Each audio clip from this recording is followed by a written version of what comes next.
Hi Aquarius, February 2024, Love Month. Kuha tayo ng love message para sa inyo. As usual, mensaheng gabay lamang po. Ano pa nga bang mensahe? Pagdating sa usaping pag-ibig, ang marahil ay kailangan yung marinig. Okay, buhay relasyon, Aquarius, February 2024, message. Aquarius. Aquarius.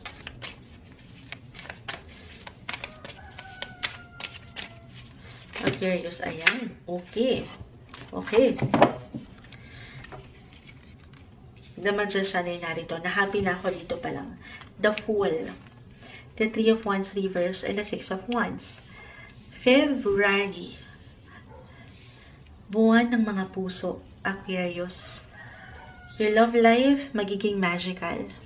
The Magician. Ma-relate lang ni Moonchild, Magician. The Magician card po ay narito. Para sa mga Aquarius, para bang mapupunan yung ilang kakulangan. Siyempre pa ang buhay relasyon, in general, tayo po ay general message, hindi perfect. May mga panahon or pagkakataon na ang isa sa inyo, couples in a relationship, married, ay merong nakukulangan, okay? But this month, i-claim na natin ito, na mapupunan kayo ng atensyon, ng appreciation, ng pagmamahal.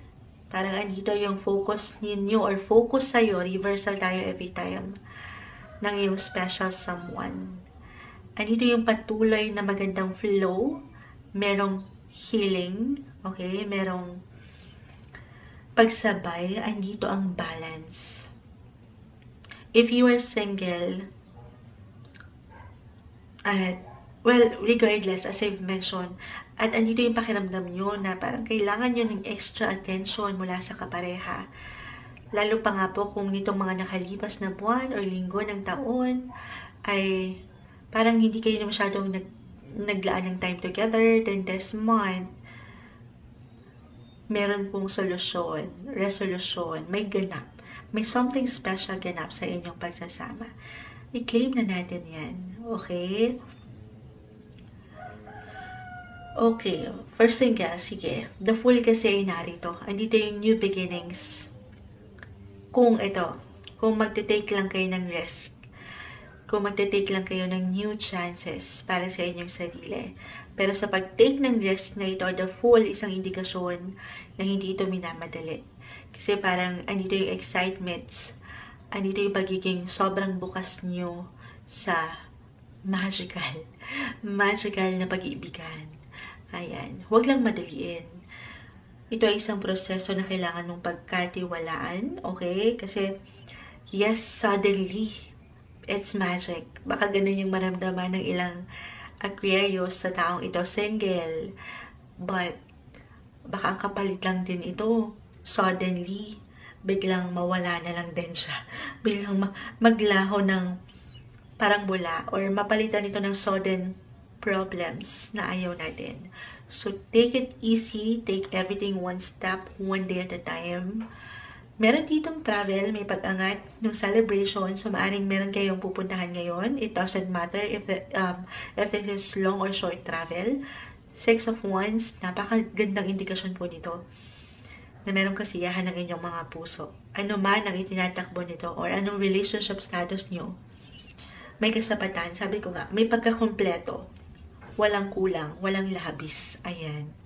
Or maybe isang mensahe yan na ano man ang tinatakbo nga, ano man ang pakiramdam nyo ngayon, papaangatin yung contentment na okay ka, kahit ikaw lang muna, na okay kayong magkapareha, walang problema.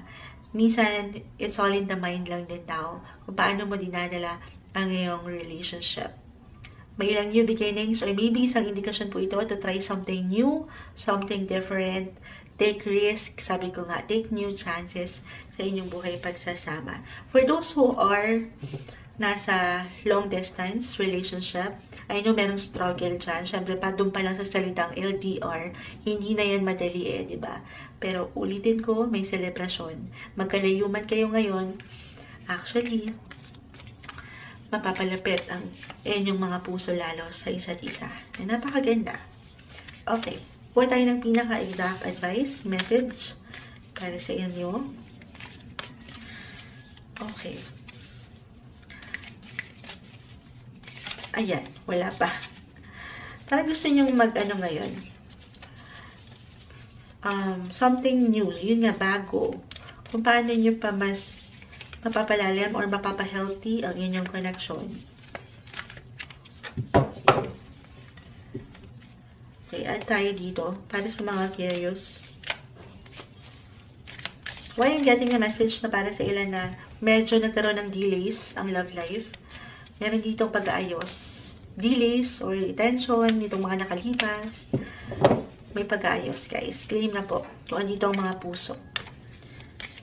Okay. So, kunin lang natin dito yung pinaka-isa bilang babasahin po ni Moonchild kung ano man yung babagsak. Okay.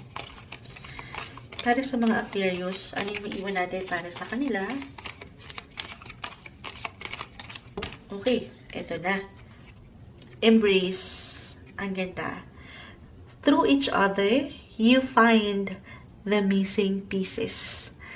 Guys, sobrang naka-apply to dun sa aking na-mention na pagpunan sa ilang kakulangan.